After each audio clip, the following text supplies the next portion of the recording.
이번 주는 이제 우리 대학생분들은 많은 또 시험 기간이 있다 보니까 또 여러 가지 참석이 어려운 환경들도 있는 것 같습니다. 네, 그렇지만 지금 저희가 이렇게 이야기 나누고 있는 내용들을 다 하나하나 기록을 좀 하고 있습니다. 또 이렇게 기록하고 녹화해서 이제 앞으로 유튜브를 통해서도 이제 질문들 하나하나에 대해서 같이 좀 보실 수 있게 준비를 하려고 하고 있고요. 어, 어찌됐든 이번 이런 시간을 통해서 이제 본래 우리 무엇이든 물어보세요라고 하는 프로젝트를 진행하는 가장 큰 이유는 제가 이제 과거 학사장 시절에 진행했었던 콜라멘토스의 소리쳐라고 하는 페이스북 페이지가 있습니다. 여러분들 뭐 아시는 분들은 아시겠지만 우리가 가지고 있는 여러 가지 이제 신앙생활에 대한 고민들 혹은 이제 여기다가 어디다가 물어보기도 좀 어렵고 애매한 그런 질문들이 사실은 이제 교구단이나 아니면 큰 교회에서 성화 시절을 보낸 분들은 그래도 선후배가 탄탄하게 있지만 정말 시골의 교회 가면은 한 학년에 한 명밖에 없는 교회들도 많이 있더라고요.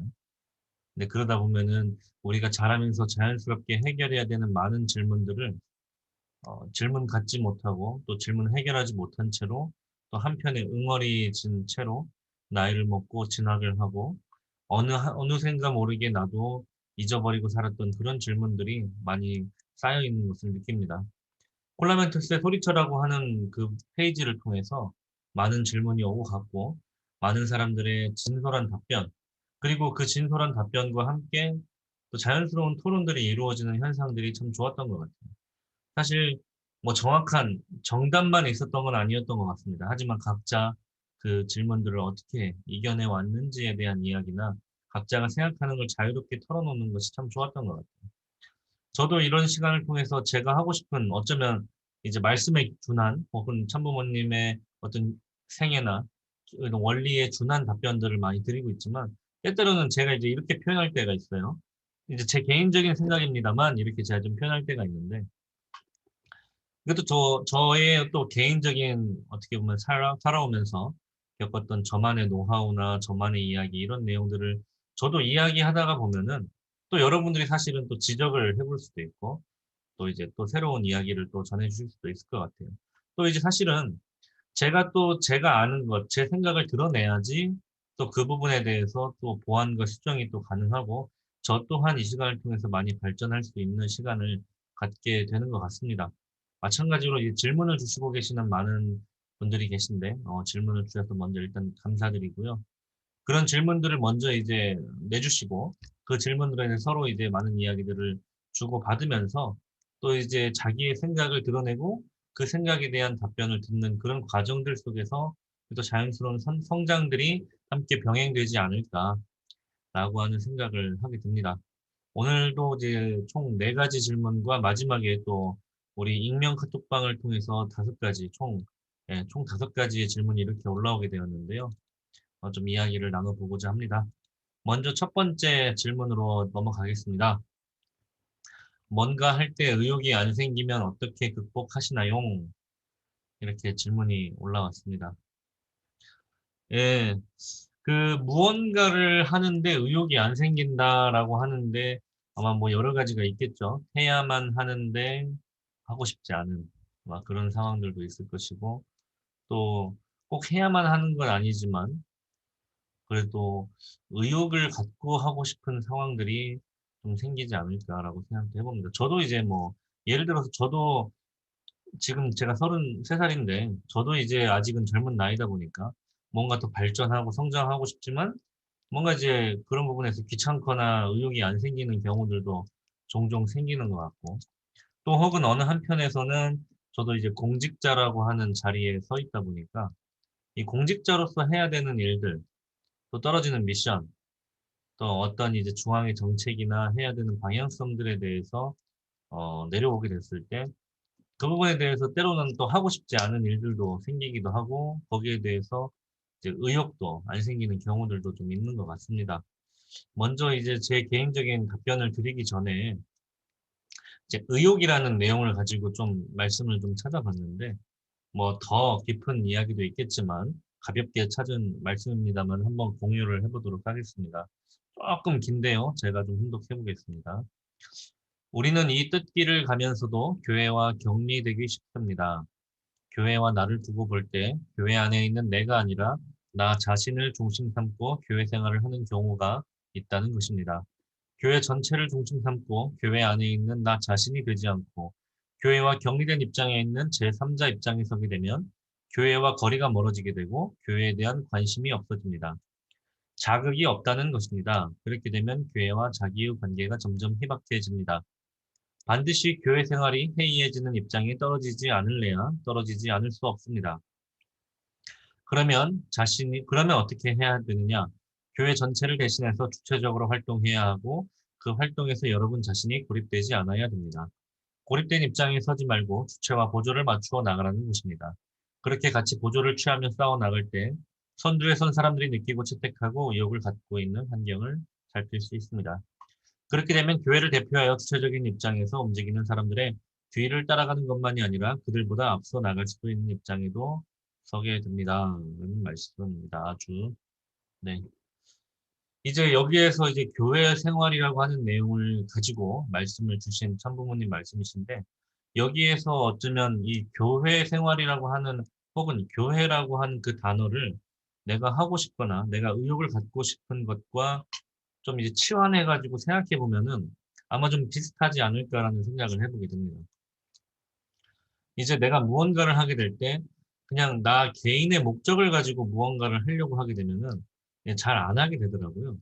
저도 예를 들자면 이제 축복을 받고 저도 이제 가정 생활을 하는 와중에도 이제 밥을 해 먹거나 혹은 이제 같이 뭔가, 아니, 저 스스로 혼자 운동을 해야 되겠구나 이렇게 생각을 할 때는 혼자 뭔가 하려고 할 때는 되게 안 되는데 뭔가 이제 저도 제 사모 되시는 이제 정현 씨랑 같이 맛있는 밥을 먹어야 되겠다 하게 되면은 저 혼자 해 먹으려고 하면은 잘 안 되는데 뭔가 상대방을 위하려고 뭔가 하다 보면은 뭔가 조금 더 하게 되는 제 자신을 발견하게 되는 것 같습니다.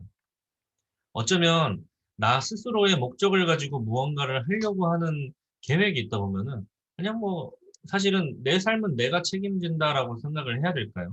사실은 좀 뭐 귀찮기도 하고 어쩌면은 이러한 에너지에 있어서의 발생이라고 하는 게 혼자서는 쉽지 않은 것 같아요. 그래서 이제 원리에도 보게 되면 수수작용이라고 하는 것이 힘을 발생하는 법칙이라고 이야기하거든요. 주체와 대상이 상대 기준을 중심 삼고 잘 주고 잘 받으면 힘이 발생한다라고 이야기를 합니다. 그러니까 쉽게 얘기하면 하나의 존재 혼자로서는 힘이 발생하지 않는, 어쩌면 그 부분에 대해서 원리적으로 그렇게 표현하고 있는 것 같습니다. 그렇기 때문에 나 자신을 중심한 생활, 나만을 중심한 생활이라고 하는 것이 어쩌면 의욕이 생기지 않는 내용들도 되지 않는가라고 하게 되고요. 또 어떤 이제 떨어지는 업무라고 하는 차원에서 두 번째 문단에서 좀 보게 되면 사실은 이제 뭔가 이제 업무가 떨어지거나 하게 될 때도 그 업무에 대한 방향성을 가지고 나아가는 이제 선두에 선 사람들이라고 표현할 수 있겠죠. 어쩌면 이제 지금 우리가 공직의 길을 가게 되거나 신앙의 길을 가게 될 때는 우리에 있어서의 가장 선두가 누구죠? 우리는 참 어머님이라고 이야기를 하죠. 참 어머님께서 어떻게 보면 이제 의욕을 가지고 전 세계를 돌아다니시고 바로 오늘 어머님께서 귀국하셨다고 합니다. 미국에서. 이 어머님께서도 정말 79세, 정말 어떻게 보면 우리가 이런 표현이 조금 실례될지는 모르겠습니다만은 노구라고 하는 표현을 써요. 노구. 이제 늙은 몸이라는 뜻인데요.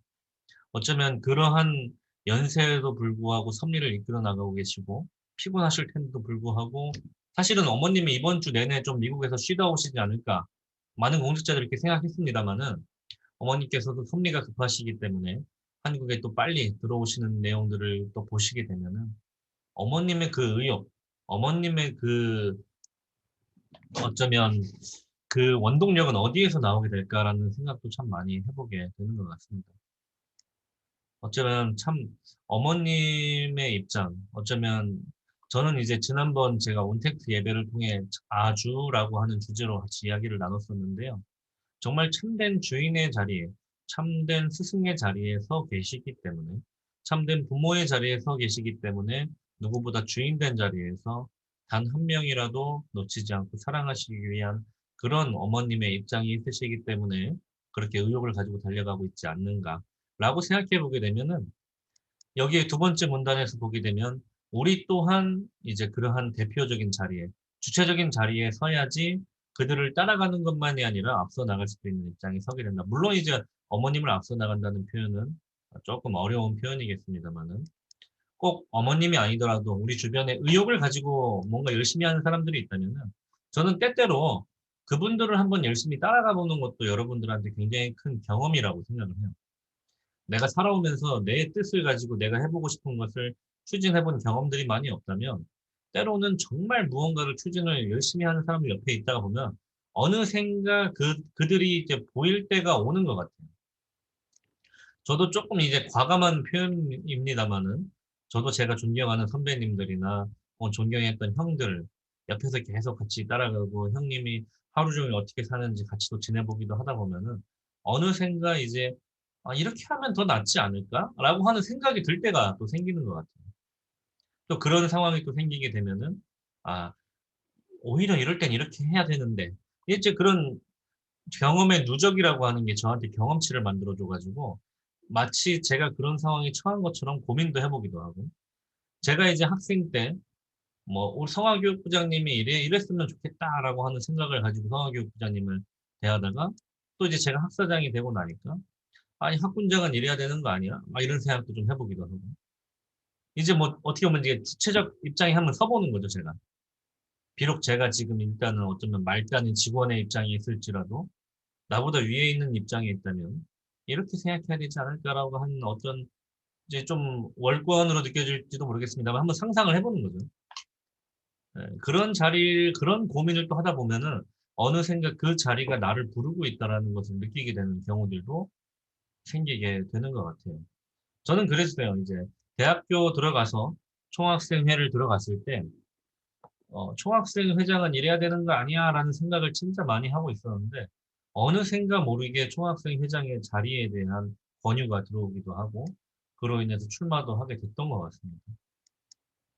사실 질문은 "의욕이 안 생기면 어떻게 극복하시나요?"라고 하는 질문이었는데 저는 이제 해야 되는 일에 대한 의욕이 만약에 안 생긴다면 좀 여러 가지 방법이 있는데 제일 첫 번째로 또 쓰는 방법 중에 하나가 먹기 좋은 크기로 그 일을 잘라내는 작업을 좀 합니다.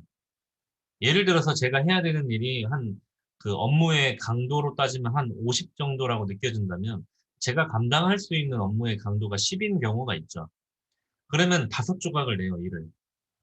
그다음에 제가 감당할 수 있을 정도가 10 이기 때문에 5 조각을 먹으면 제가 그 일을 감당할 수 있는 거잖아요. 그러면 저는 이제 그 일을 5 조각으로 나눠 가지고 감당할 수 있을 만큼 천천히 그 파트를 나눠 가지고 정해진 시간 안에 하려고 노력을 많이 합니다.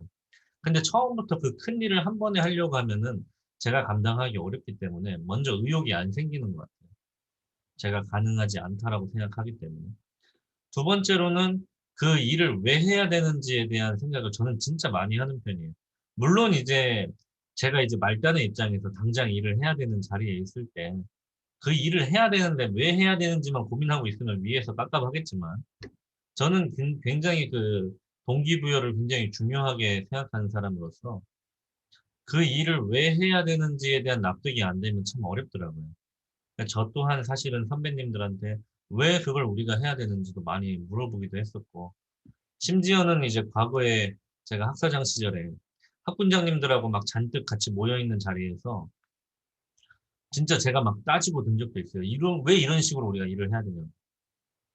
물론 이제 선배들 입장에서 굉장히 건방진 후배라고 보였을지 모르겠습니다마는 제가 정말 학사장의 입장에서 제가 상대하고 있는 청년 식구 혹은 이제 학생 식구님들을 생각하면은 보다 더 좋은 프로그램, 보다 더 좋은 일정, 보다 더 그들을 위한 걸 만들고 싶었기 때문에 그게 어쩌면 제가 주체적 입장에 서기 위해서 노력한 방법이 아니었나라고 생각해 보게 되고 그걸 왜 해야 되는지를 다시금 상기시키는 과정 속에서 떨어졌던 의욕도 다시 생기게 되는 것 같아요. 근데 물론 이제 쪼끔 이제 제 영역을 넘어서 좀 답변을 드리자면 이제 개인적으로 이제 의욕이라고 하는 것도 잦은 실패를 겪다 보면은 이제 사람이 자존감이 떨어지게 되고 자신감이 떨어지면서 의욕을 상실하게 되는 것도 있잖아요. 근데 그런 차원에 있어서는 저는 이제 개인적으로 답변을 이렇게 좀 드리고 싶어요. 성공하는 작은 경험들의 누적이라고 하는 것이 사람한테 자부심과 어쩌면 자긍심, 자신감을 만들어내는 것 같아요. 이제 내가 뭔가 자신감이 없고 자긍심이나 이런 게 부족한 상황이라고 한다면은 작은 성공, 일상 속의 작은 성공을 계속 누적시켜 보는 건 어떨까라고 생각을 해보게 됩니다. 이제 개인적으로 저는 그걸 이제 도전이라고 하는 프로그램으로 이제 제가 과거에 광주학사 살 때 한번 만들었던 적이 있는데 정말 사소한 나의 목표를 하나를 정해보고 그 목표를 달성하는 과정들을 통해서 내가 성공에 대한 경험들을 축적시키면서 나에 대한 이런 생각을 가지게 되는 거죠. 나 이런 것도 할 수 있는 사람이다. 예전에 아트 스피치 언니의 독설이라고 하는 책을 썼었던 김미경 씨가 한번 그런 얘기를 하더라고요.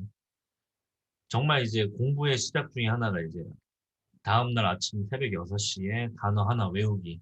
이런 걸 하나의 계획으로 세워놓고 한번 실천해보고 한번 그거에 대한 성공의 경험을 통해서 나 이런 것도 할 수 있는 사람이야 라고 하는 그런 이제 자부심을 만들어가는 과정이 첫 번째 단계다라는 이야기를 또 하기도 했습니다. 또 어쩌면 이제 일을 착수하기 전까지는 의욕이 없지만 또 일을 하고 나서는 당장 착수하고 나서는 또 열심히 하는 스타일도 많이 있으신 것 같아요. 그래서 과거에 저도 이제 존경하는 선배님이신 우리 양운석 목사님께서 저한테 그런 얘기도 한번 해주셨는데 5초의 법칙이라는 얘기를 말씀하시더라고요. 물론 이제 책에도 나와 있고 여기저기도 많이 나와 있는 이야기인데 5초 안에 움직이지 않으면 안 된다. 그냥 그 일은 실패한 거다. 이렇게만 하는 얘기가 있어가지고 한 번은 이제 그 분께서 이제 학군장으로 계시고 제가 이제 학사장으로 있을 때도 그분이 한 번은 그런 얘기를 하셨어요. 이제 갑자기 같이 있는데 누워있다가 5, 4, 3, 2, 1 이러시더라고요. 그러니까 이제 뭔가를 해야 되겠는데 5초 안에 안 움직이면 안 된다고 생각하고 자기 혼자 이제 5초를 세시면서 그 안에 빨리 일어나려고 노력하시는 그런 모습을 보면서 아, 이 또 이런 식으로 사람이 또 당장 일에 착수하게끔 만드는 또 자기의 뭐 나름의 컨트롤을 하시는 부분이 있구나 라는 것도 좀 느끼고 좀 배웠던 시간이었던 것 같습니다.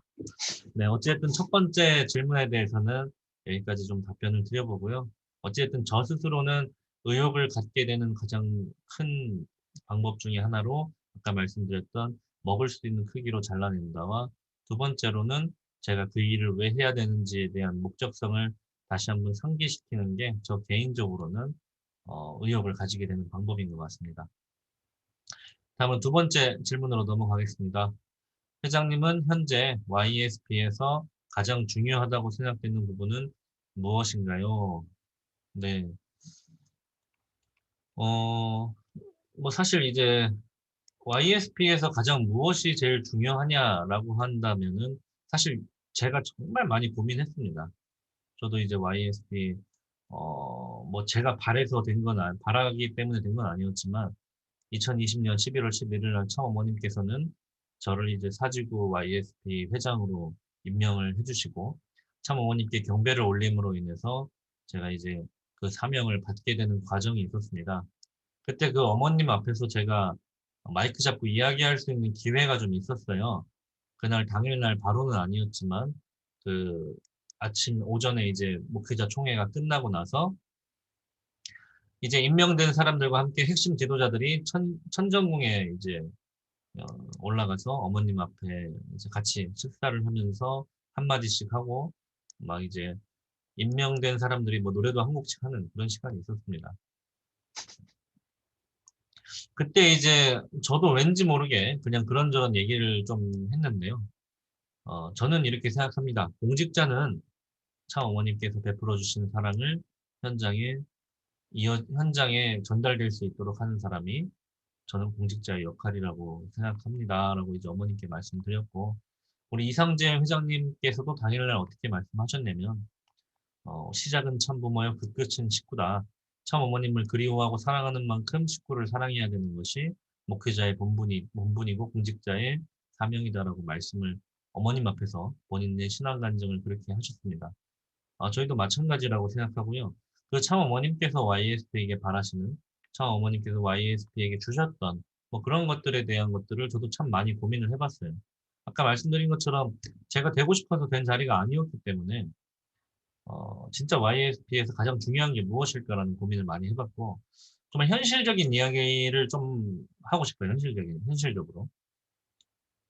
사실 우리 미래 세대 관련된 조직들은 지금까지 참 많이 있었어요. 뭐 과거에 하프도 있었고 카프도 있었고 익사도 있었고 뭐 여러 가지 조직들을 통해서 뭐 학생연합, 청년연합이라고 하는 조직들을 계속 만들어 나가면서 미래 세대를 키우기 위한 많은 전략과 전술도 있었지만 정말 좀 잔인하게 이야기하면 결론적으로 지금의 수많은 2세들이 교회를 떠나가는 모습들을 바라보게 되면은 정말 이제는 지금 시대에 맞는 새로운 쇄신이 필요하지 않나라는 생각을 많이 합니다. 특히 이 휴면 식구들을 찾아 나가는 과정 속에서도 지금 우리가 휴면 식구를 찾는 방법으로 열심히 한 명 한 명 정성 들이고 연락 드리고 또 그들을 위한 또 어떻게 보면 환영회 프로젝트를 하나 이벤트를 구성해 가지고 그들을 초대하고 이 교회에 대해서 소개하고 하는 과정들도 많이 거치지만 그 과정들을 떠나서 '왜 이렇게 수많은 휴면 청년 학생들이 생겼을까?'라고 하는 본질적인 질문을 좀 하게 된다면 우리 교회가 지금 대사회적으로 인정받지 못하고 있는 이 현실이 어쩌면 무엇보다도 가장 큰 휴면이 생길 수밖에 없는 원인이라고 생각을 합니다. 저 또한 이런 내용들이 싫었고 제가 원해서 통일교 2세로 태어난 것도 아닌데 어느 순간 태어나 보니까 통일교 2세고 어느 순간 태어나 보니까 이단과 사이비의 어떻게 보면 자녀라고 불리고 있는 이런 현실이 저도 굉장히 괴로웠고 그러다 보니까 어쩌면 어떻게 하면 이 저를 이제 수식하고 있는 이단과 사이비라고 하는 단어에서 탈출할 수 있을까? 울먹이는 게 아니라 갑자기 사례가 들렸네요. 네. 그런 고민을 좀 해봤습니다. 네. 어떻게 하면 이단과 사이비라는 그 단어에서 탈출할 수 있을까? 근데 이제 저도 이제 교회를 떠나기 위해서 막 여러 가지 고민을 하던 찰나에 원리 본체론이라는 수련이 좀 있었어요. 2011년이었나 그때쯤에. 그래가지고 당시에 저는 생각을 했어요. 어떻게 하면 우리 교회를 떠나려면 그래도 그냥 무시하고 떠나는 게 아니라 제대로 한번 공부해보고 떠나자. 한번 알아보고 이게 사실 이제 알면 더 잘 깔 수 있다고 막 하잖아요. 그래서 오히려 더 공부해보고 통일교를 제대로 까고 가야 되겠다 하면서 이제 본체론 수련을 3번을 듣고 저는 이제 개인적으로 그 계기를 통해서 통일가에 대해서 다시 알게 되었던 그런 경험들이 있습니다. 그 과정을 통해 저도 신앙이라고 하는 걸 다시 찾게 됐고 다시라는 표현 안 맞는 것 같아요. 그때 찾은 것 같아요. 그때 이제 신앙을 처음으로 하게 된 것 같아요. 그리고 나서 군대를 갔다 오고 본격적으로 이제 공부를 좀 시작했던 것 같습니다. 그런 과정 속에서 우리 통일가가 현실적으로 인정받지 못하고 있는 가장 큰 이유 중에 뭐 여러 가지가 있겠습니다만은 뭐 현실적으로 인정받지 못하고 있는 그런 가운데에서 그럼에도 불구하고 지금 참 어머님을 중심하고 이 정말 세계적인 선미를 펼쳐 나가고 계시잖아요. 이번에 싱크탱크 2022의 위원장으로 반기문 전 유엔 사무총장이 임명되셨습니다.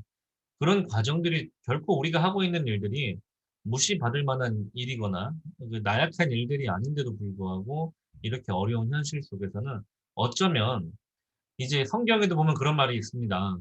네가 나를 믿지 못하겠거든 내가 행한 일을 보라라고 하시는 예수님의 그 예수님을 믿지 못하는 제자들을 향해서 하신 말씀이시죠. 마찬가지로 참 부모님에 대해서 믿지 못하고 있는 수많은 사람들이 있다면 참부모님이 행한 일로서 그들을 어쩌면 설득시킬 수 있어야 되고 참부모님의 모습을 통해서 그들이 회심할 수 있어야 된다고 생각을 합니다. 어쩌면 다르게 이야기하자면 참부모님이 말씀하시고 계신 내용들을 누구보다 실천할 수 있는 사람이 되는 것이 어쩌면 우리가 해야 되는 일이 아닌가라고 하는 생각을 해보게 되고요. 어머님께서도 계속 그런 얘기 하세요. 지금 하늘 부모님께서 사랑하고 사랑하시는 이 지구성을 너무나도 파괴하고 있다, 인간들이. 환경이 오염되고 있고 북극에 빙하가 녹고 있고 저기 뭐 중국에 뭐 사막이 더 커지고 있고 이런 내용들을 통해서 어머님께서는 환경에 대한 지적을 하십니다. 그런데 지금 우리 통일가의 수많은 조직들이 있지만 진짜 그런 문제들을 해결하기 위해서 우리가 노력해 본 적이 있는가라고 하는 생각도 좀 해보게 되고요. 그런 가운데 우리 YSP라고 하는 조직, 젊은 조직, 도전할 수 있는 조직이라고 한다면 우리가 해야 되는 것들은 어쩌면 참 어머님의 그러한 말씀들을 직접 우리가 실천해보는 경험들을 하는 것이 중요한 게 아닐까라고 생각을 해보게 됩니다. 젊기 때문에 할 수 있는 게 과연 뭘까요? 그런 생각을 많이 해보게 됐고요. YSP를 또 다른 말로 우리가 영 스피릿이라고 하는 표현도 썼습니다. 젊은 혼이라는 뜻이죠. 그러니까 젊은 혼을 가진 사람들. 젊은 혼이 어떻게 보면은 수많은 경험도 하고 노하우도 쌓인 어떤 이제 성숙된 혼보다 젊은 혼이 가진 장점이 뭘까요? 그런 생각을 많이 해보게 됐을 때 사실 우리는 경험도 부족하고 지식도 부족하고 노하우도 많이 부족합니다. 하지만 그렇기 때문에 우리는 많은 부분에 도전할 수 있고 많은 도전을 통해 성장할 수 있는 것 같아요. 우리 YSP가 가장 중요한 부분 중에 하나는 먼저 우리의 뿌리를 알아야 되고 YSP를 만들어주신 차어머님의 그 목적성을 잊지 말아야 되는 것이 가장 중요한 제일 첫 번째 단계일 것 같습니다.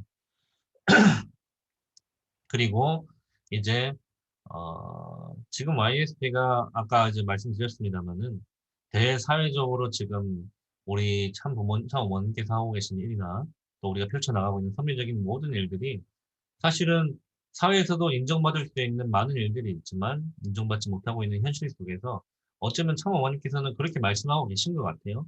2020년 5월 8일 하늘부모님을 모시고 사는 천일국의 백성이 어떻게 사는지를 보여줘야 된다는 말씀을 하십니다. 이 말씀을 듣고 저는 참 많은 생각이 들었는데요. 하늘 부모님을 모시고 사는 천일국의 백성이 어떻게 살아야 하는가. 다르게 보니까 하나님 혹은 신 혹은 이제 종교를 가지고 있는 사람들이 어떻게 살아야 되겠느냐라는 본질적 질문을 던지고 계신 게 아닌가라고 하는 생각도 좀 해보게 됐고요.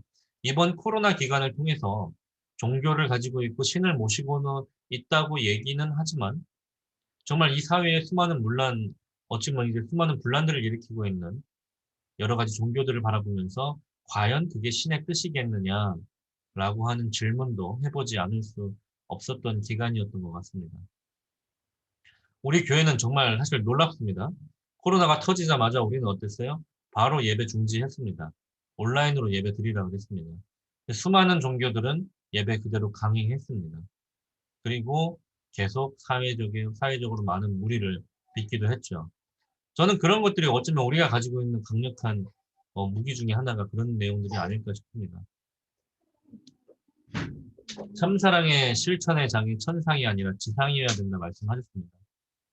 우리는 죽어서 천국 가는 것이 아니라 살아서 지상의 천국을 만들어야 되는 종교라고 말씀하셨습니다. 지상 천국이 완성돼야 천상 천국이 완성된다고 참 아버님께서도 제세시에 꾸준히 말씀해 오셨습니다. 그렇기 때문에 우리가 하는 일은 뭐냐면은 이 지상의 지상 천국을 만드는 그게 2020년 1월 6일 어머님께서 그렇게 말씀하셨습니다. 우리의 손으로 지상 천국을 보여줍시다 라고 말씀을 하셨고 그런 말씀에 따라 우리 YSP는 정말 지상 천국을 건설하는 역군이요, 동역자요, 특공대요, 용사가 되어야 될 우리가 되어야 되지 않는가라고 하는 생각을 좀 하고요.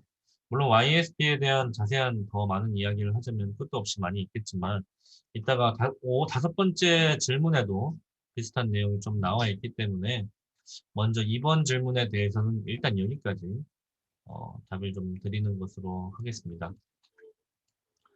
네, 그리고 3번 질문으로 넘어가 보도록 하겠습니다. 혹시나 이제 제가 이제 답변하고 있고 여러분들 듣고 계신데 이런 이야기 나누면서 혹시 여러분들이 그 즉각 혹시 궁금한 점이나 이야기 나누고 싶은 내용들이 있으면 채팅을 통해서 주셔도 괜찮을 것 같습니다. 뭐 당장 답변이 어려운 경우는 다다음 주 제가 지금 격주 단위로 좀 진행을 하고 있는데요.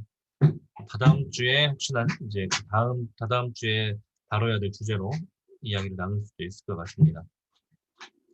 3번 질문입니다. 회장님께서는 스트레스를 받으실 때나 기분 전환을 할 때 어떻게 하시나요? 라고 이제 질문을 해주셨는데요.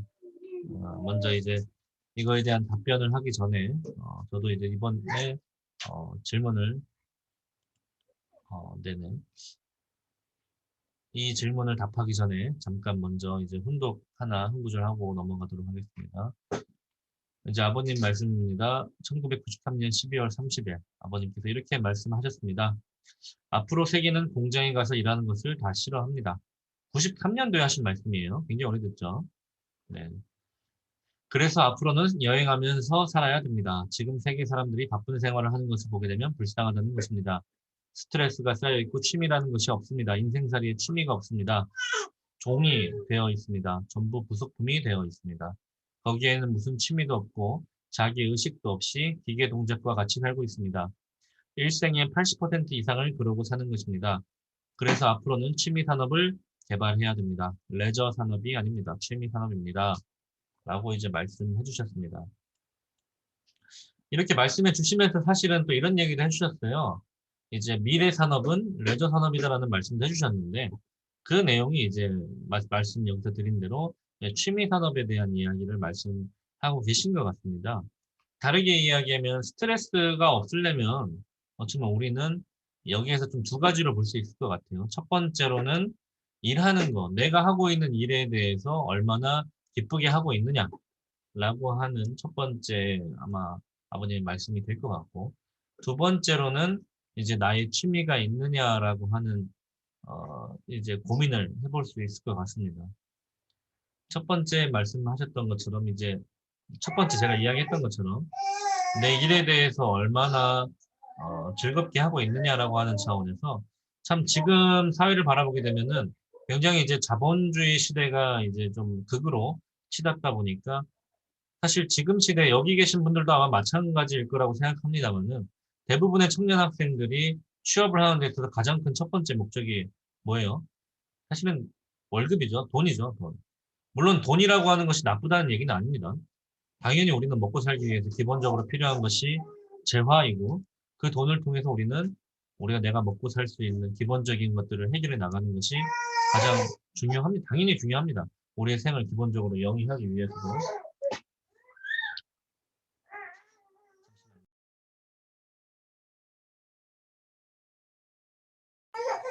돈은 물론 당연히 중요합니다. 하지만 정말 많이 여러 가지 이제 유튜브도 보게 되면 질문들도 많이 해보는 것 같아요. 예전에 제가 봤던 유튜브 중에 하나가 얼마 주면 감옥 갈 수 있냐 막 그런 질문이 있었어요.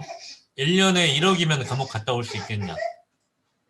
물론 이제 단순히 감옥 체험만 하고 온다냐든지 뭐 세부적인 이야기들은 더 깊이 나눠봐야 되겠습니다. 사실은 그런 질문보다는 돈을 가지고는 얼마나 내 양심, 어쩌면 내 마음을 어디까지 이제 어찌 보면 그런 내용들이겠죠. 뭐 자세하게 얘기 안 해도 아마 좀 느끼고 계실 것 같습니다만은. 어쩌면 우리가 하고 있는 일을 함에 있어서도 내가 내 양심을 어떻게 보면 괴롭혀야 되고 내가 이렇게 살고 싶지 않은데라는 생각을 하면서도 그 일을 하면서 살아야 되는 현실이라고 한다면 여러분들은 어떨까요? 그런 상황이 닥치게 되었을 때. 혹은 이미 일을 하고 계시는 분이라고 한다면 이미 그런 부분에 대한 많은 스트레스를 받고 계신 분들도 계실 것 같습니다. 저도 이제 공직을 선택하게 된 가장 큰 계기 중에 하나가 저는 제 본심이 기쁜 일을 하고 싶었어요. 제가 그 일을 하는 데 있어서 제가 보람차고 제가 뿌듯할 수 있는 직장을 고르고 싶었습니다. 그렇기 때문에 제가 이제 공직이라고 하는 길을 선택하게 된 가장 큰 계기는 이 길을 통해서 내가 내 본심의 기쁨을 찾을 수 있다는 확신이 있었기 때문이고요. 물론 이제 공직만이 본심이 기쁠 수 있는 길이라고는 말씀드리고 싶지는 않습니다. 참 부모님께서도 공적인 생활을 해야 된다라고 말씀하셨지 무조건 다 공직을 해야 된다라고 말씀하신 내용은 아니셨기 때문에 이제 내가 공적인 마음을 가지고 살아야 된다. 그렇기 때문에 사실은 이제 내가 직장 생활하는 게 공적인 마인드를 가지고 살기는 어렵기 때문에 우리 선배님들 같은 경우는 4년간의 신학과 이제 생활을 하시고 졸업하고 나시고 3년 동안 헌신하시는 분들이나 혹은 이제 3년간의 공직 생활을 통해서 3년의 공생의 노정을 밟으셨던 선배님들도 많이 있습니다. 그런 과정을 통해 어떤 공적 마인드를 길러 나오시는 내용들도 있는 것이고요.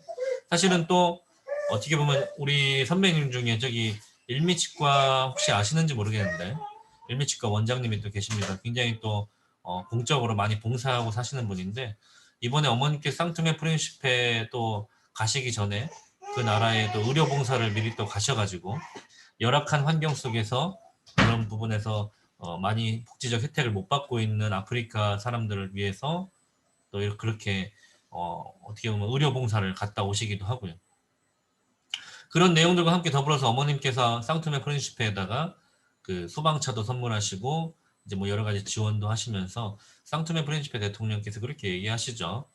여기는 어머님의 나라이니 어머니 언제든 편하게 오세요라고 말씀하실 수 있었던 것처럼 아마 일미치과 원장님도 의료봉사 갔다 오시고 나서 어머님께서 그렇게 또 축복 속에 또 축하 속에 또 많은 환영 속에 그렇게 또 오실 수 있었던 내용들이 얼마나 또 기쁘실까라는 생각도 좀 해보게 되는 것 같습니다.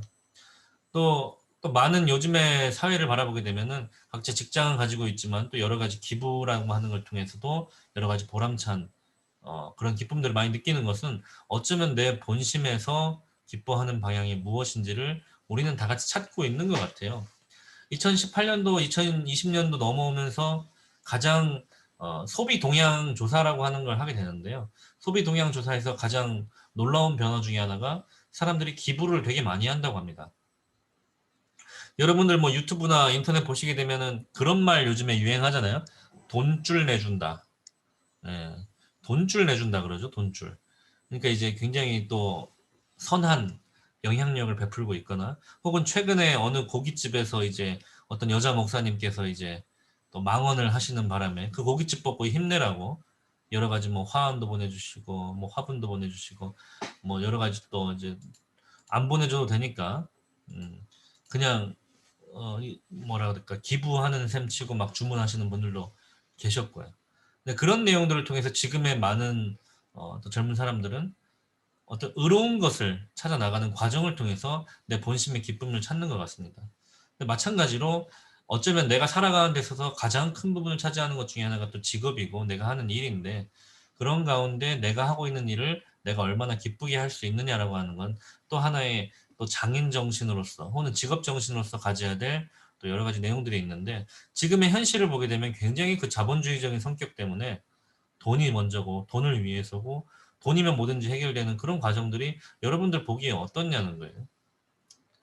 어쩌면 이제 여러분들이 그 하고 계시는 직업에 대한 스스로의 장인정신이나 직업정신 혹은 자부심 혹은 이제 간호계열, 의료계열에 있으시다면은 이제 혹은 간호계열이라고 하신다면은 우리는 2학년 때 나이팅게일 선서식이라고 하는 걸 통해서 내가 이제 환자들을 대할 때 어떠한 마음으로 대해야 될지 하나의 선서를 통해서 내 직업에 대한 자부심도 가지는 것이고 의사들은 이제 갑자기 제가 용어가 기억이 안 나요. 히포크라테스 선서식. 네. 이제 의대생들은 2학년 때 히포크라테스 선서식을 통해서 이제 나에 대한 어떤 직업에 대한 자부심을 가지게 되는 것처럼 우리가 하고 있는 일에 대한 그러한 자부심, 자신감 그런 내용들이 어쩌면 또 어, 네, 어쩌면 우리가 지금 직업적으로 가져야 되는 마인드가 아닌가 또 생각해 보게 되고요.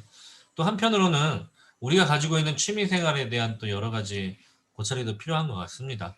저도 이제 대학교를 다니면서 내가 스트레스를 어떻게 풀어야지 풀리는 사람인지를 정말 많이 몰랐던 것 같아요. 뭐 스트레스가 풀린다는 기분에 대해서도 솔직히 말하면 아직까지도 그렇게 완벽하게 나 이렇게 하면 스트레스 풀려라고 답을 아직 못하고 있는 상황인 것 같은데 굉장히 또 사실은 중요한 부분인 것 같습니다. 저도 이제 가끔은 저 혼자 이제 코인 노래방 가서 혼자 한 2,000원 쓰고 오면 이제 목이 나갈 때까지 노래 부르고 오면 또 시원한 느낌도 받기도 하는 것 같고 또 아무 생각 없이 정말 시간 내 가지고 저 혼자 막 게임 막 혼자 막 몰두해 가지고 할 때도 다른 거 다 잊어버리고 그거에만 몰두할 수 있는 그런 시간도 저한테는 또 하나의 스트레스가 풀리는 시간이 되는 것 같기도 해요. 또 어느 한편으로는 꼭 나 혼자만의 시간이 아니라 저는 가끔 그런 적이 있어요. 되게 우울해진 적이 한 번 있었는데 그 엄청 이제 예를 들면 명동 같은데 이제 3층짜리 커피숍 같은데 혼자 이제 그 커피숍의 모퉁이에 딱 앉아가지고 딱 그 아래를 내려다보면서 지나가는 사람들을 가만히 보고 있으면 저도 모르게 왠지 에너지를 막 받는 듯한 느낌을 받기도 하곤 했습니다. 뭐 사람들이 성격마다 좀 다르겠습니다만은 저 같은 경우는 혼자 집안에 누워 있으면은 오히려 에너지가 점점 더 줄어들어요. 계속. 저는 이제 쉰다고 좀 쉬어야지 하고 이제 집안에 좀 누워 있고 쉬는 날 더 자고 있으면은 그날 더 우울해지고 더 힘들어지더라고요. 근데 오히려 쉬는 날이지만 사람을 만나고 쉬는 날이지만 무언가를 하고 그러면은 저는 그게 또 저한테 에너지가 더 많이 생기는 경험들을 해보는 게 제 성격이 이제 외향적이라 그런지 잘 모르겠지만 저는 그런 내용들을 통해서 또 스트레스를 또 푸는 것 같습니다. 어찌되었든 그 외에도 저는 이제 취미 생활로 뭐 여러 가지 있습니다만은 개인적으로는 이제 저 스스로의 발전에 대한 욕구도 좀 있기 때문에 책을 읽는 것도 개인적으로 굉장히 좋아하고요.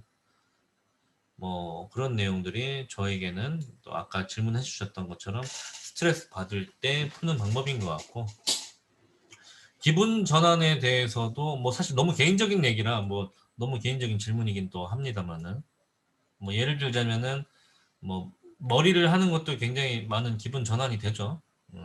때때로는 이제 뭐 그냥 아무 생각 없이 그냥 가고 싶은 대로 가보자 하면서 이제 드라이브 하면서 내비게이션도 안 켜고 그냥 가는 대로 막 가고 신호 받는 대로 막 가보기도 하는 그런 것들이 또 때로는 기분 전환에도 도움이 되는 것 같아요. 저 개인적으로는. 네. 어쨌든 뭐 참 개인적인 답변은 뭐 여기까지 좀 드리고 3번 질문은 여기까지 하고 넘어가도록 하겠습니다. 4번 질문입니다. 회장님께서는 단점을 극복하셨나요? 극복하셨다면 어떻게 극복하셨나요? 어, 사람은 저는 그렇게 생각해요. 개인적으로는 모든 사람은 장점과 단점의 개수가 일단은 저는 그렇게 생각해요. 같다고 생각합니다. 혹은 내가 이제 어떤 사람을 보고 이것도 개인적인 생각이에요. 예, 어떤 사람을 보고 그 사람이 굉장히 좋은 사람인 것처럼 많이 느낀다고 한다면 사실은 보이지 않는 단점들이 분명히 있을 거라고 생각해요. 또 거꾸로 생각하면은 그 사람 이래서 좀 마음에 안 들어라고 생각할지 모르겠지만 그 사람이 가지고 있는 단점의 개수만큼 그 사람의 장점도 분명히 있다라고 생각을 합니다. 이렇게 생각하는 가장 큰 배경 중에 하나는 우리 통일가가 가지고 있는 인간관이라고 하는 게 있죠. 우리는 인간에 대해서 어떻게 생각하냐? 하늘 부모님의 자녀라고 생각하고 개성 진리체라고 생각합니다. 그리고 아버님께서는 그 사람 한 명 한 명에게 천성이 있다라고 말씀하셨던 것처럼 여기에 참석하고 계시는 우리 오늘 참석자 모두 한 명 한 명이 다 귀한 하늘 부모님의 자녀이고 다 한 명 한 명이 천성을 갖고 계신 분들이시기 때문에 여기 계신 분들 한 명 한 명이 다 가지고 계시는 그 가치가 있으니까 물론 우리는 아직까지 미완성 단계에 있고 부족한 사람들이기 때문에 다 각자 부족한 점이 있으시고 또 잘난 부분도 분명히 있으실 거라고 생각해요. 그런데 이제 우리가 또 단점과 장점에 대해서만 그렇게 얘기하자면 또 그렇고 제가 이제 굉장히 좋아하는 책이 하나 있는데요. 문영미라고 하시는 분이 쓰셨던 디퍼런트라고 하는 책이 있습니다.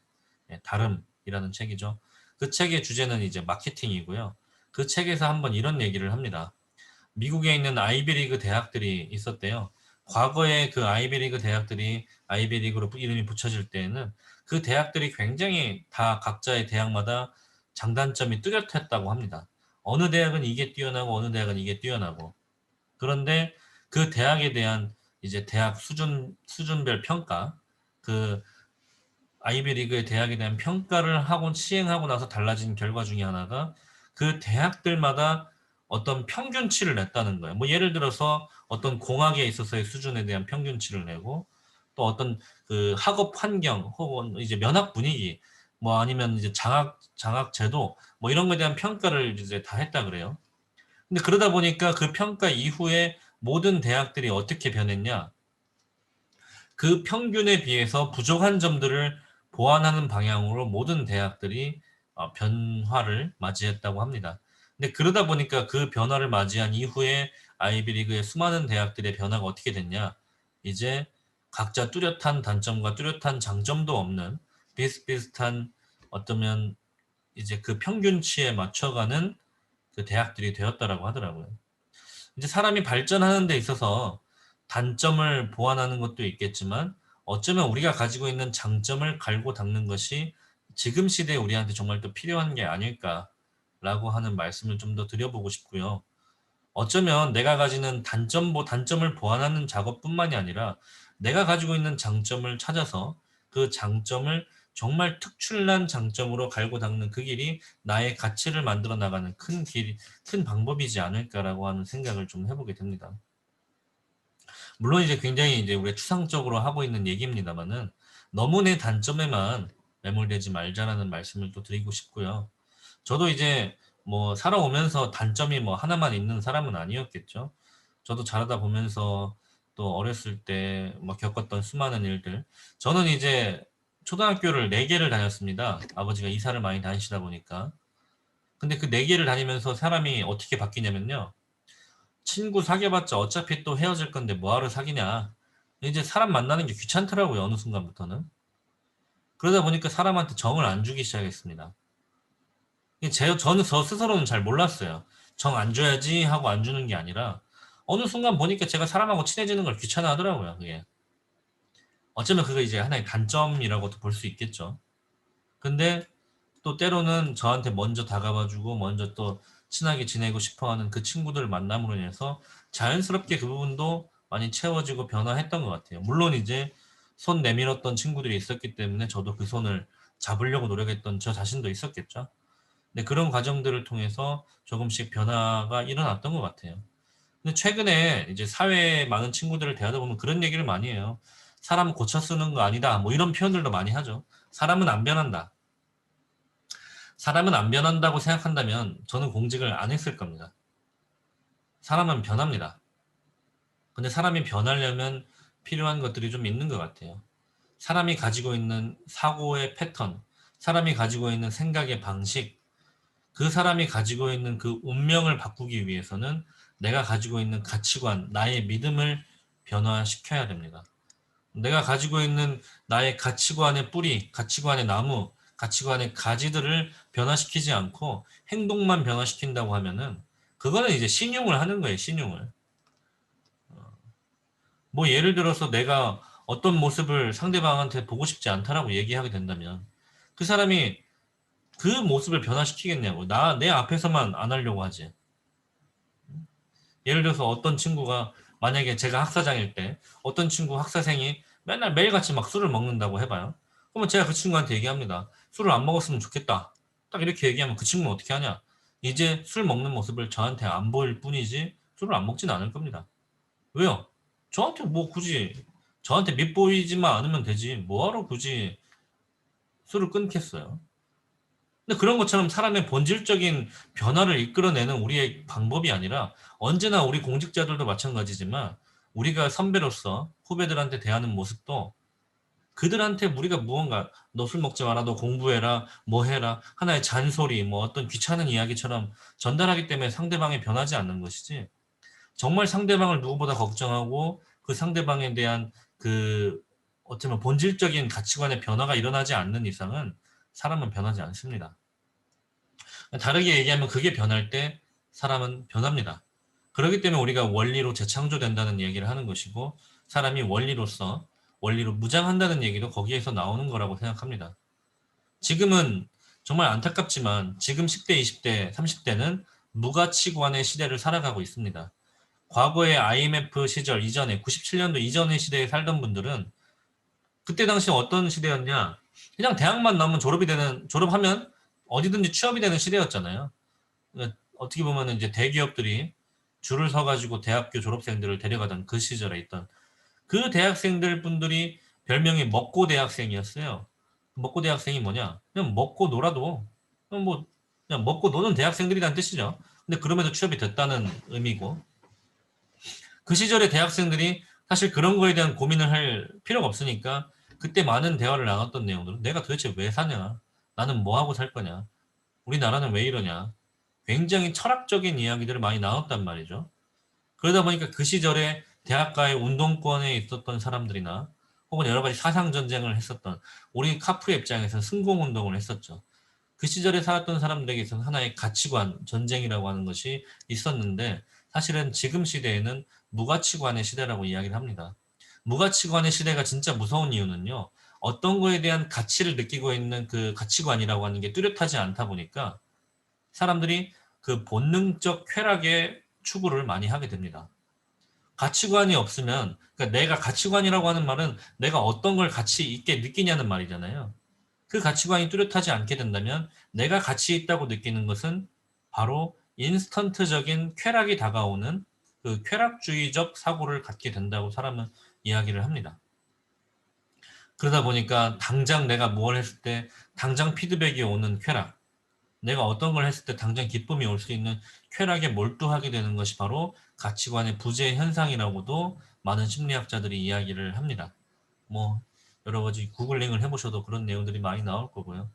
그렇기 때문에 어쩌면 지금 이제 그러한 가치관의 변화가 일어나게 되면 사람이 변한다. 그냥 극복한다라고 하는 표현을 저는 사람이 변한다라고 하는 표현으로 좀 대체를 좀 해보고 싶고요. 그리고 조금 더 나가서 이런 얘기까지 좀 해보고 싶습니다. 이 우리가 가지고 있는 단점이라고 하는 그 단점이라는 표현을 하게 됐을 때 우리 보통 단점은 어떻게 해야 돼요? 이제 극복이라는 표현을 질문에서 써주셨던 것처럼 단점은 바꿔야 되죠. 어떻게 보면 없애야 되죠. 제거해야 되는 나의 잘못된 습관이라고 볼 수 있겠지만 우리는 이 단점과 부족한 점의 차이를 두고 있지 않지 않나, 그 구분을 안 하고 있지 않나라고 하는 생각도 좀 해보게 됩니다. 어쩌면 이제 내가 만약에 수학 공부를 잘 못하는 사람이다라고 얘기하게 된다면 그건 나한테 있어서 단점이에요? 부족한 점이에요? 부족한 점이죠, 그거는. 내가 더 열심히 하면 되죠. 더 공부하면 되잖아요. 근데 내가 많이 안 했기 때문에 내가 좀 모자란 거잖아요. 부족한 점은 채우면 됩니다. 근데 단점은 제거해야 됩니다. 어쩌면 이 부분에 대한 우리가 차이를 두고 있지 않지 않나 라고 하는 생각도 좀 해보게 됩니다. 나의 부족한 점을 단순히 단점이라고만 표현해서 노력도 하지 않는 상태로 우리가 변화하고 있지는 않는가. 인간관계도 마찬가지라고 생각해요. 아, 나는 사회생활 잘 못해. 나는 친구들하고 먼저 말 못 걸어. 아니요. 저는 그거는 부족한 점이라고 생각합니다. 먼저 말 걸어 보세요, 한번. 사회생활 잘하고 그 부침성 좋고 뭐 사람들하고 잘 지내는 것 같고 타고난 것 같다고요? 아니요. 이거는 제가 확실하게 이야기할 수 있는데 많은 그 육아 전문가라든지 심리학 전문가들이 이야기합니다. 사회생활은 기술이라고 표현하시더라고요.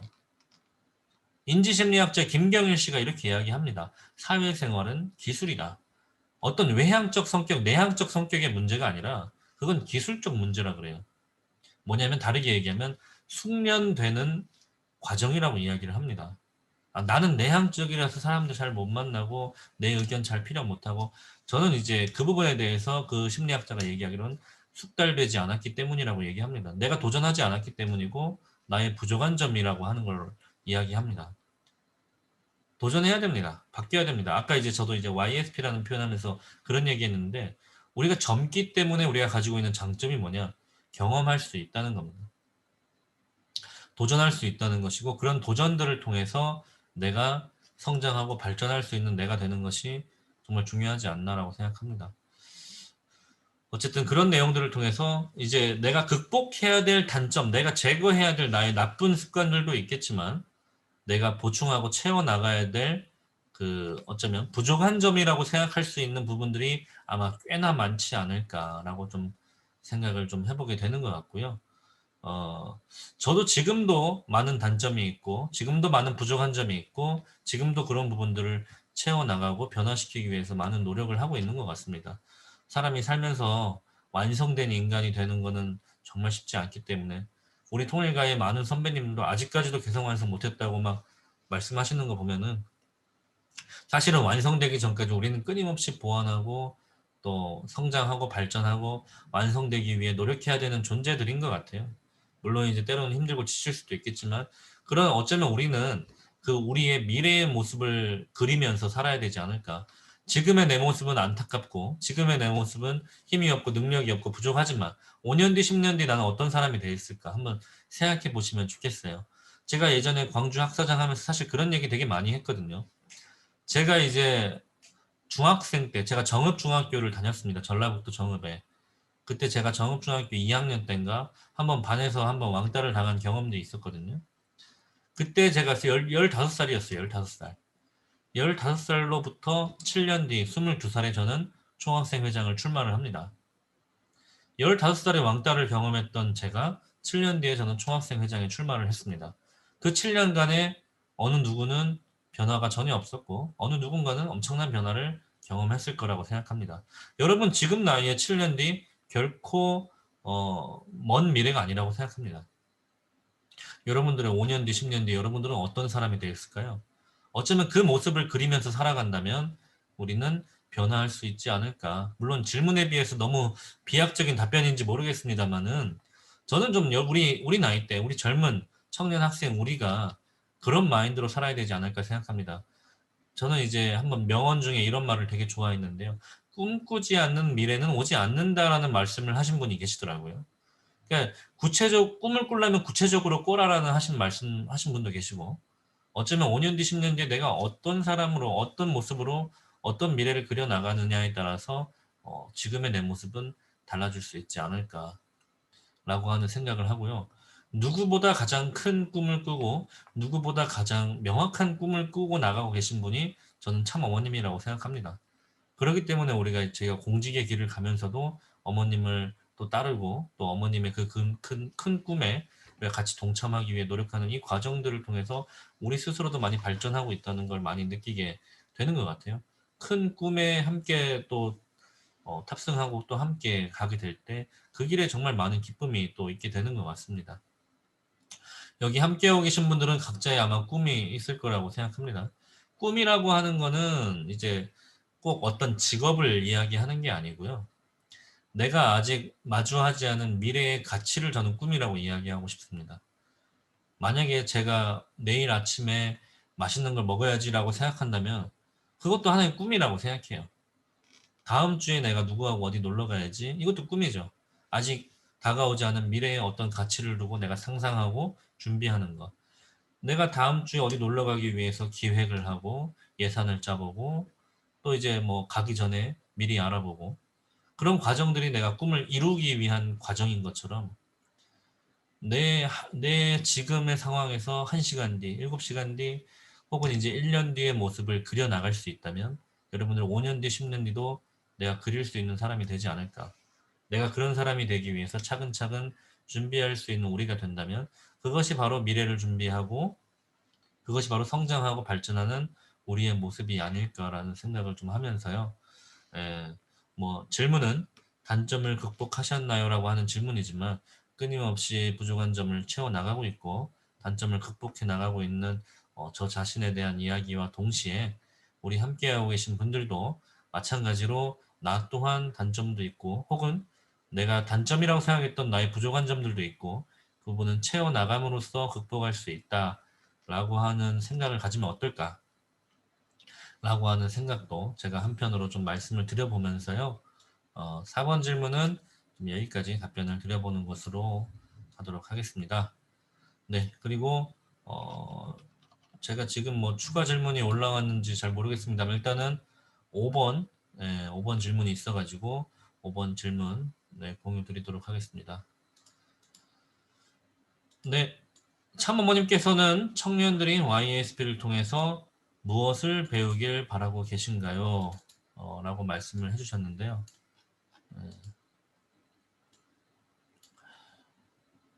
사실은 참어머님께서 이제 YSP를 처음 만들어 주신 때가 있습니다. 2017년 보시면 2월 23일이죠.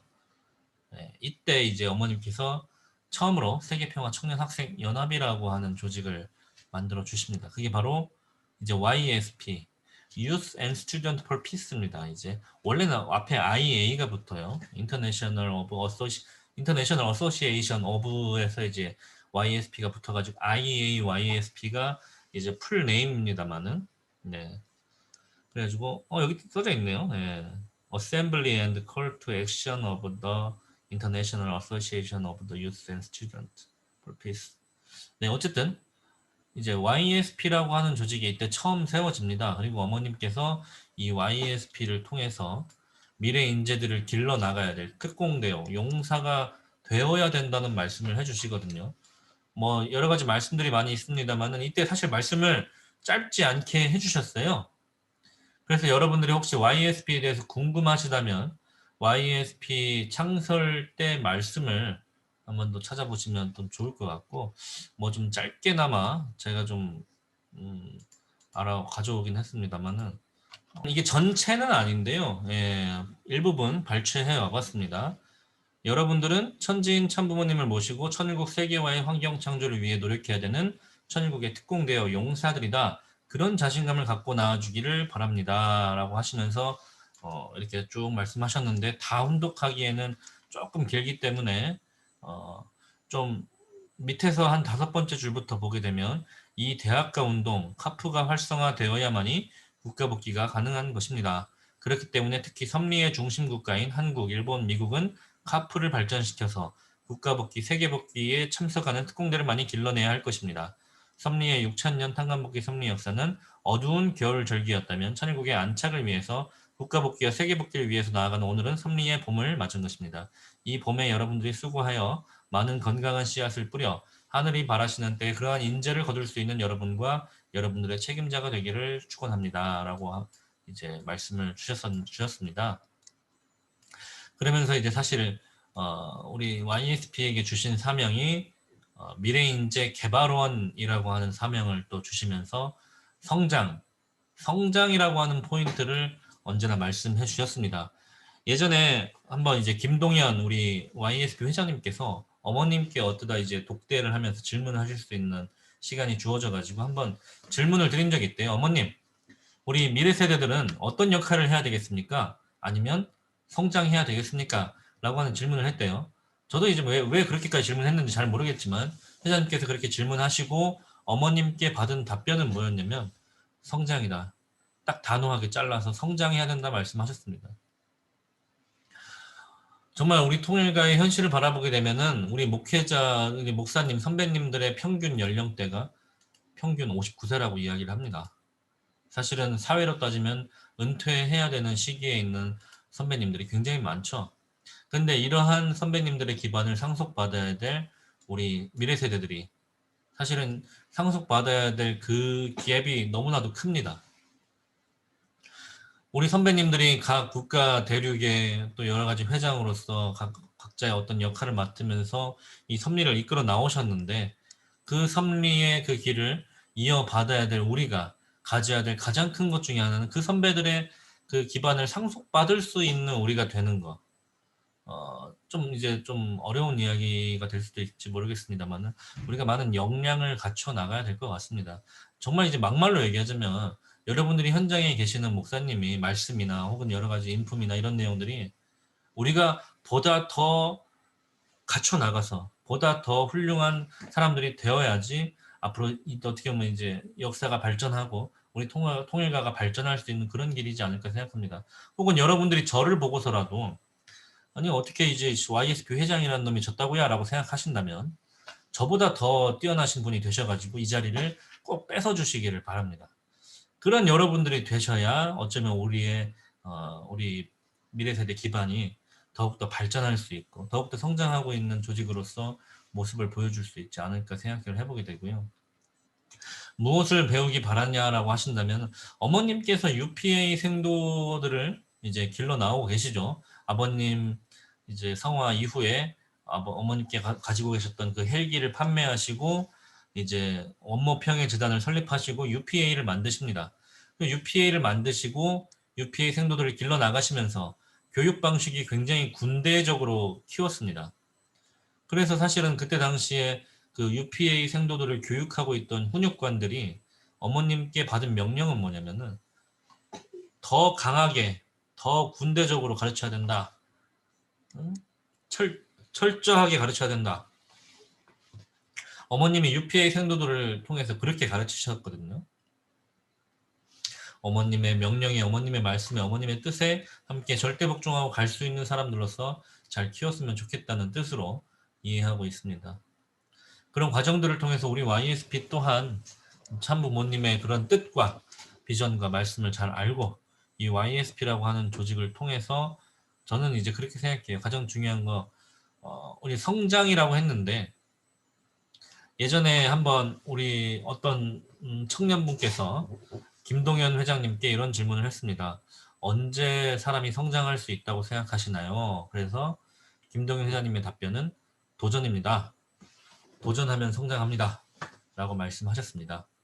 그러면 지금 우리 YSP라고 하는 조직은 끊임없이 도전하는 조직이 되는 그 길이 우리가 정말 성장할 수 있는 길이 아닐까라고 생각해 보게 됩니다. 그 도전이라고 하는 것은 내가 원래 해오던 거를 계속하는 것만이 도전은 아니겠죠. 또 내가 해보지 않은 거, 하고 싶지만 두려웠던 것들, 혹은 미지의 세계에 내가 발을 들여놓는 그런 과정들이 어쩌면 우리의 수많은 성장들이 될 것이고, 그런 과정들을 통해 성장한 모습을 갖추었을 때 저는 그렇게 생각해요. 우리가 2017년도 당시에 이제 3월 카프 50주년 총회가 있었습니다. 그때 이제 어머님께서 카프에게 주신 말씀 중에 하나가 2040년 안에 너희들이 국가복귀 해야 된다. 그렇게 말씀을 주셨거든요. 저는 이제 그런 말씀들을 보게 됐을 때 왜 40년이라는 말씀을 했을까? 그때 당시 2017년인데 40년이면 23년 뒤인데 그러면 내가 그때 한 50살 되겠네 라는 생각을 좀 했었던 기억이 있거든요. 어쩌면 어머님께서는 지금 우리 20대의 청년 학생들이 당장 어떤 무언가를 해주시기를 바라기보다는 많은 도전들을 통해 성장하고 혹은 인격적으로도 성장하고 역량적으로도 많이 성장한 토대 위에 정말 국가복귀, 세계복귀를 이뤄낼 수 있는 40대, 50대가 되었을 때 정말 그 중진의 위치에서 어떤 조직의 정말 그 중요한 위치의 자리에서 어떤 큰 역할을 해줄 수 있는 미래 세대가 되기를 바라시지 않았을까라고 생각해 보게 되더라고요. 지금 어머님 옆에서 어머님을 보좌하고 있는 윤영호 본부장님 나이가 40대 중반이십니다. 어쩌면 그렇기 때문에 지금 어머님께서 그렇게 젊은 분을 윤영호 본부장님을 본부장으로 세계 선교 본부장으로 세우시고 이렇게 섭리를 이끌어 나가고 계시지 않는가라고 생각해 보게 되고 정말 대단하신 분이세요. 40대 초반에 박사학위 2개를 이미 따시고 40대 딱 40살에 박사학위 2개를 따시고 박사학위 3번째를 도전하고 계셨던 분이에요. 그리고 지금도 뭐 여러 가지 면에서 정말 뛰어나십니다만은 윤영호 본부장님께서 가장 뛰어난 것 중에 하나는 여러 가지 언어를 또 많이 하시기 때문에 또 이제 어머님께서 만나고 있는 어머님과 함께 만나고 있는 세계 수많은 지도자들과 직접 대화가 된다는 거, 뭐 그런 부분들도 참 대단한 부분인 것 같고 어쩌면 우리가 앞으로 그런 우리 개개인의 발전된 역량을 통해서 우리 조직도 함께 발전하지 않을까라고 생각해 보게 됩니다. 최근에 저희 사지구 YSP는 여러 가지 좀 컨셉 있는 봉사활동들을 진행했습니다. 지난번에 5.18 민주묘지 봉사활동을 좀 갔었습니다. 아시는 분들은 아시겠지만 4.19, 5.18, 제주 4.3 사건이나 여순 사건, 광주 학생 항일운동이라든지 이곳 광주 전남 전라도 지역에는 참 가슴 아픈 역사들이 많이 있습니다. 그런데 우리는 사실은 많은 어떤 역사 의식이라고 하는 것이 많이 부족하죠. 물론 아시는 분들은 많이 알고 계시겠지만 그러한 역사들을 통해서 우리가 역사 의식을 가지고 지금의 대한민국에 있기까지의 어떤 많은 어쩌면 선조들의 또 선배들의 혹은 이제 조상님들의 그런 역사들이 있었기 때문에 지금까지 오지 않았을까라고 하는 역사적인 의식이 우리한테 분명히 필요한 것 같습니다. 그것을 좀 멀리 바라본다면 우리가 뭐 결국에 이제 아담 헤어로부터 우리의 모습까지 이어져 오겠지만 정말 가까이 본다면요. 당장의 우리 부모님이 축복을 받으셨기 때문에 내가 이 자리에 있는 거잖아요.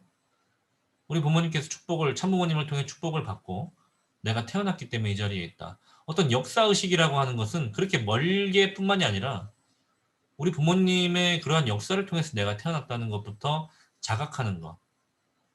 내가 존재하기 위해서는 우리 부모님이 축복을 받았다는 것. 우리 부모님께서 참부모님을 통해서 축복받았기 때문에 내가 탄생했고 내가 이제 어쩌면 모태신앙으로 살아오면서 통일교 2세라고 하는 것이 어느 누군가는 원망스러울 수도 있고 어느 누군가는 괴로운 내용이 될 수도 있고 어느 누군가한테는 축복스러운 생활이 될 수도 있겠습니다만은 그러한 역사들로 인해서 어찌됐든 좋든 싫든 제가 있는 이유는 그것 때문이라는 것이고 그러한 역사에는 의지가 담겨 있다는 겁니다. 5.18 민주화 운동의 의지가 뭐예요? 어쩌면 군부 독재 시절에 진정한 자유민주주의를 부르짖으면서 정말 그 괴뢰군의 어쩌면 괴뢰군 계엄군이죠. 계엄군. 죄송합니다. 표현 바꾸겠습니다. 계엄군의 어떤 그 실탄 사격에도 불구하고 그 자리에 뛰어나가면서 운동을 했었던 민주화 운동을 펼쳐나갔던 선배들이 있었던 어쩌면 그런 역사 안에서는 민주국가, 자유민주주의 국가에 대한 그 열망과 의지가 담겨있는 운동들이었잖아요. 마찬가지라고 생각합니다. 지금 우리 참 어떻게 보면 우리 부모님들께서 축복을 받으신 그 그 의지, 어쩌면 여러분들의 생명에는 의지가 담겨 있다고 생각합니다. 우리 부모님들의 정말 그 평화세계 건설이라고 하는 그 의지를 가지고 교차교체 축복 결혼을 가지게 됐고, 참부모님을 모시고 복귀된 혈통이라고 하는, 복귀된 에덴 동산을 찾아 나가기 위한 그런 혈통 복귀라고 하는 과정을 통해서 우리의 생명, 우리의 삶에는 그런 의지들이 담겨 있다. 결코 가벼운 생명이 아니다 라고 하는 이야기도 좀 하고 싶고, 그냥 원하지 않았는데 생겨가지고 키우고 있는 자녀들이 아니라 어쩌다 보니까 이제 막 임신해가지고 막 속도 위반해가지고 어쩔 수 없이 결혼하고 있는 그런 내용들이라기보다도, 정말 이 축복이라고 하는 것 속에서는 정말 그 여러분들의 부모님의 그 평화 세계를 향한 의지가 깃들어 있는 여러분들의 귀한 생명들이다라고 하는 말씀을 좀 드리고 싶습니다. 그러한 의지가 담겨 있는 우리의 생명의 하나하나 2세, 3세들이기 때문에 저는 그렇게 생각해요. 지금 시대에 우리가 가지고 있는 특징 중에 하나가 어떤 의로움, 의로움에 대한 그 가치, 그 방향성을 더 누구보다 잘 알고 있는 사람들이 바로 우리 2세, 3세들이 아닐까라고 생각합니다. 지금 뭐 질문 하나 해주셨는데, 어떤 면에서 성장을 가장 바라실까요? 라고 하시는 질문을 하셨습니다. 어떤 면의 성장을 가장 바라실까요? 어떤 면. 사실 그 부분을 하나에 딱 꼬집어가지고 얘기하기 좀 어렵습니다만은, 이제 UPA 생도를 키워오시는 방식이나 과거로부터 카프 혹은 이제 키워오시는 방식을 보게 되면 언제나 지도자 코스를 항상 말씀하셨습니다. 또 어느 한편에 아마 리더십을 말씀하시는 것 같기도 하고요. 또 어떤 조직 경영적 마인드를 얘기하시는 것 같기도 합니다. 저는 좀 이런 얘기도 좀 해보고 싶어요. 이 코로나 시기 이전에는 우리가 굉장히, 사실은 최근에 많은 가정들이 자녀를 한 명만 낳거나 많이 낳으면 2명 정도 낳기 때문에 이제 형제 자매가 많이 없잖아요. 우리 축복 가정이야 형제 자매가 굉장히 많습니다만은 사회적으로는 이제 어떻게 보면 독자가 되게 많습니다. 한 명만 낳고. 근데 그러다 보니까 이제 우리가 사회생활이라든지 혹은 이제 여러 가지 커뮤니케이션이라고 하는 것들이 굉장히 그 사실 관계성 속에서 성숙되고 발전되는 것들인데, 혼자 자라면서 부모님은 맞벌이시고 내가 어떤 소통할 수 있는 형제자매도 없는 경우에는 굉장히 그 소통의 수준이 많이 낮습니다. 근데 이제 이런 친구들이 학교 생활 열심히 하고 사람들하고 단체 생활을 하면서 그런 커뮤니케이션 기술들이 많이 성장하게 되는 것 같아요. 물론 이제 그런 가운데 무조건 형제 많다고 잘 되는 건 아니죠. 내 감정이 받아들여지고 그런 감정의 소통이 자주 발생하다 보면서 감정에 대한 서로가 존중되고 배려되는 과정 속에서 커뮤니케이션의 기술도 많이 발전하는 것 같아요. 근데 그러나 저러나 지금 시대에는 여러분들이 만약에 사장이라고 생각한다면, 여러분들이 만약에 기업의 사장이라고 생각한다면 어떤 사람을 뽑고 싶을까요? 어떤 사람을 데리고 일하고 싶을까? 어떤 사람한테 내 돈을 줘가면서 일을 시키고 싶을까라고 생각해 보게 되면 당연히 누구나 리더십이 뛰어나고 소통도 잘하고 말도 잘 알아듣고 내가 하고 싶은 걸 먼저 알아서 해줄 수 있는 사람, 당연히 그런 사람하고 일하고 싶지 않을까요? 그렇게 생각해 보게 된다면은 지금 시대, 코로나 이전 시대에는 집 학교 하면서 열심히 공부한 친구들이, 사실 공부 열심히 한 친구들이 직장 가서는 적응하지 못하는 확률이 굉장히 높다고 합니다. 그런 얘기는, 여러분들 뭐 학교 다니다 보면 장기자랑도 뭐 그런 시간도 있고 뭐 여러 가지 그런 화동의 시간도 막 있잖아요. 막 누가 앞에 나와서 노래하고 막 춤추고. 근데 여러분들 회사 들어가면 그거 안 할 것 같아요? 다 합니다. 다 누군가는 사회 봐야 되고요. 누군가는 춤춥니다. 누군가는 노래합니다. 학교 다닐 때는 그게 얼마나 능력이 중요한 가치인지 잘 몰랐지만 막상 또 직장 생활 하다 보면은 또 누군가는 사회 보면서 직장 내 화동회도 하고요. 어, 또 사실은 우리가 회식 문화가 그렇게 극혐이다 막 얘기하지만 회식합니다. 그럼에도 불구하고. 그런 가운데서도 우리가 가지고 있는 여러 가지 역량들이 발휘가 돼야 되고 성장해야 되는 측면들이 분명히 또 있습니다. 그런 가운데 있어서 여러분들 아시겠지만 내가 내 역할을 다하는 것만이 직장 생활이 아니잖아요. 그 어떤 하나의 단체 생활이고 그들하고 어울리고, 그러다 보면 필수 불가결한 요소 중에 하나가 커뮤니케이션 기술입니다. 사람들하고 소통하고 교류하고 친하게 지내고 내가 하고 싶은 말을 또 확실하게 할 수 있고 상대방의 요구도 내가 정확하게 들을 수 있는 그런 사람들이 되는 것이 중요한데 앞서 말씀드린 것처럼 그런 것들은 숙련돼 가는 과정, 숙달돼 가는 과정들을 통해 성장하는 건데 코로나 이후 시대에는 많은 사람들이 이제 밖에 나가면 안 되니까 집 하는 경우들이 굉장히 많다는 겁니다. 근데 오늘 여러분들은 어찌됐든 이런 이제 줌이라고 하는 걸 통해서 여러분들과 제가 여러분들의 질문을 통해서 이렇게 주고받으면서 이야기 나눌 수 있는 시간이 되기도 하고 이런 과정들을 통해서 나름의 커뮤니케이션을 하게 되는 과정이 되는 것처럼 저는 지금 시대의 종교가 가지고 있는 강력한 무기 중에 하나가 자연스러운 커뮤니티 형성인 것 같아요. 집 학교 혹은 집만 하고 계시는 분들에게 내가 소통하고 내 이야기를 할 수 있고 뭔가 주고받는 하나의 커뮤니티가 형성된다는 것 자체가 지금에는 굉장히 큰 저는 경쟁력이라고 생각합니다. 여러분들 혹시 교사단 활동이나 혹은 여러 가지 이 교구 단위에서 진행하고 있는 여러 가지 프로젝트를 함께 참여뿐만이 아니라 기획하는 입장에 서보신 분들은 그런 경험들 사실 세상의 많은 청년 학생들은 경험하지 못하고 직장 생활을 하게 되기도 합니다. 저는 예전에 전주 성함 회장이었는데요. 그때 제가 성함 회장일 때는 저희 연합예배 프로그램을 저희가 짰습니다. 프로그램을 기획하고 그 프로그램에 대해서 검토도 맡고 그 프로그램 목표와 준비물도 저희가 사기도 하고 밥도 저희가 해먹기도 하는 그런 과정들을 통해서 저 스스로도 많은 기획력과 추진력 어떤 우리가 보이지 않는 내적인 스펙들이 많이 성장했던 것 같아요. 우리가 외적인 능력을 갖춰 나가는 것도 중요하지만 그에 비해서 또 갖춰 나가야 될 게 이 내적인 능력들인 것 같습니다. 저는 이걸 내적 스펙이라고 좀 표현하는데요. 어떤 추진력이나 인내력이나 어떤 이제 뭐 팀워크나 뭐 이런 내용들 보이지는 않지만 그런 능력들도 여러분들이 어떠한 숙달되는 과정을 통해서 성장하는 것 같습니다. 근데 이제 어떤 이런 종교 활동이나 혹은 이제 YSP라는 이름으로 하고 있는 여러 가지 봉사활동을 기획하고 봉사활동을 하기 위해 사전 교육하고 이런 과정, 준비 과정들을 통해서 여러분들도 분명히 성장하고 있습니다. 그런 과정들이 어쩌면 저는 지금 시대에 이 코로나 시대에 집 하면서 사람들하고 소통하지 않는 수많은 사람들보다도 내가 사장이라고 한다면 제가 사람을 뽑는 사람이라고 한다면은 누구보다 더 많은 사람들하고 함께 교류하며 소통한 사람을 뽑고 싶을 것 같아요. 당연하지 않을까요? 저는 그렇기 때문에 지금 여러분들한테도 이런 경험들이 굉장히 중요한 경험이라고 얘기하고 싶어요. 봉사활동도 많이 참여해 보시고요. 혹은 여러 가지 뭐 기획단이라든지 학생회라든지 지금 우리는 YSP라는 이름으로 뭐 PD 액션팀, 교육팀이라고 하는 것도 만들어 가지고 운영하고 있는데 거기에 함께 서포터즈라는 이름으로 함께 좀 같이 해보는 경험들도 해봤으면 좋겠습니다. 지금 여러분들 나이 때 어디 가서 그런 경험들 하기 어렵습니다. 사람은 태어나면서부터 나이를 먹어가는 그 과정이 누군가는 이렇게 표현하더라고요. 사람은 태어나면서부터 모두가 다 죽어간다 라고 표현하더라고요. 근데 그 죽어가는 과정이라고 하는 것이 그런 것 같아요.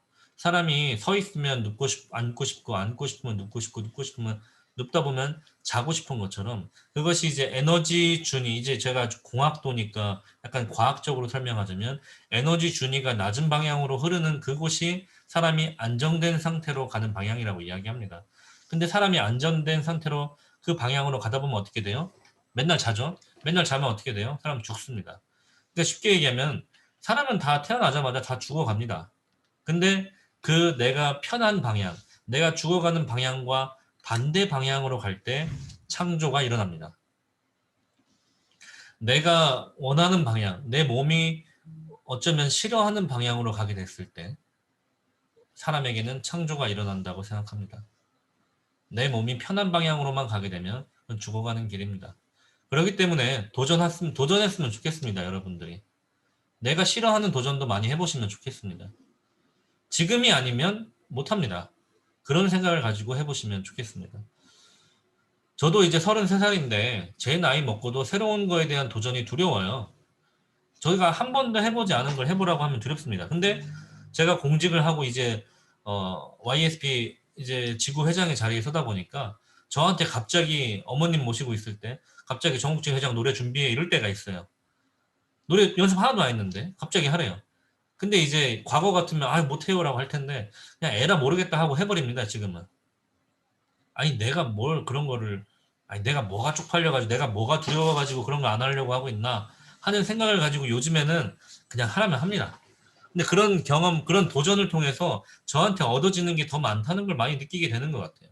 그래서 요즘에는 잘 못해도 그 도전하는 그 경험을 통해서 내가 성장하는구나라는 걸 많이 느껴요. 또 있잖아요, 여러분들. 저도 이제 예전에 기타 동아리도 했었고 기타도 좀 쳤었는데, 기타도 처음에 쳤을 때 처음에 막 코드도 못 잡고 손에 막 굳은 살도 안 배겨가지고 아프고 막 이럴 때는 사람들 앞에서 치기도 쪽팔리고 그러지만 한 3개월에서 4개월 정도 연습하잖아요. 사람들 앞에서 오 소리 들을 정도는 누구나 다 할 수 있습니다. 그 기타 마스터 하는 거는 정말 말도 안 되는 경지겠지만 남들 앞에서 공연할 수 있는 어느 정도의 영역까지는 그 쪽팔림의 기간을 넘어서게 되면은 누구나 다 오 소리 들을 수 있는 정도까지 성장은 다 하는 것 같아요. 어쩌면 우리의 성장과 발전이라고 하는 것에 대해서 필수 불가결한 요소 중에 하나가 쪽팔림인 것 같아요. 그 쪽팔림의 기간을 어떻게 이겨내느냐라고 하는 것이 우리한테 발전의 영향력인 것 같습니다. 지금 제 나이에도 제가 해보지 않은 무언가를 해보라고 하면 굉장히 하기 싫고 쪽팔리고 그렇지만 정말 그걸 해야만 하는 상황이 펼쳐진다면 거꾸로 내가 스스로 하려고 한다면 하지 않았겠지만 이런 상황이 펼쳐지기 때문에 내가 할 수 있다. 아니면 내가 한다. 그냥 해버린다. 라고 하는 마음 가지고 거기에 도전하게 된다면 성장하는 것 같아서 좋은 것 같아요. 근데 좀 이제 이렇게 얘기하면 조금 기분 나쁘시는 분들도 계실지 모르겠습니다만 아직 젊은 나이에 내가 잘하는 것만 하려고 하지 않았으면 좋겠어요. 그렇게 내가 잘하는 것만 갈고 닦기에 너무나도 젊은 나이입니다.